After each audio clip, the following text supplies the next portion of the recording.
અમદાવાદમાં રથયાત્રા અંગે મહંત દિલીપદાસજીની સ્પષ્ટતા સાદગીથી નીકળશે કેમ કે અંગે નિર્ણય નથી લેવાયો। હજી સુધી સરકાર અને મંદિર ટ્રસ્ટ વચ્ચે બેઠક નથી થઈ। રથયાત્રાની મંદિર તરફથી થતી તૈયારીઓ થઈ રહી છે। 27મી જૂને ભગવાનની 148મી રથયાત્રા નીકળશે।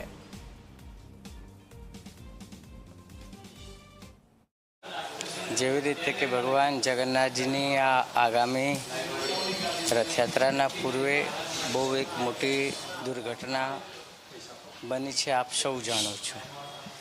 અને હમણાં રથયાત્રાના નિમિત્તે અમારે કોઈ જેવી રીતે કોઈ મીટિંગ કે ચર્ચા સરકારશ્રી દ્વારા પણ કોઈ સાથે કરવામાં આવી નથી અને એ લોકો પણ વ્યસ્ત છે, પ્રશાસન બી વ્યસ્ત છે। એટલે જ્યારે પણ રથયાત્રાના સંદર્ભમાં જ્યારે પણ કંઈ વાત થશે ત્યારે અમે આપ સૌને જણાવીશું અને એ રીતનું પછી જે નિર્ણય લેવામાં આવશે એ રીતેની રથયાત્રા આપણે આ વર્ષની ભગવાનની કરવામાં આવશે।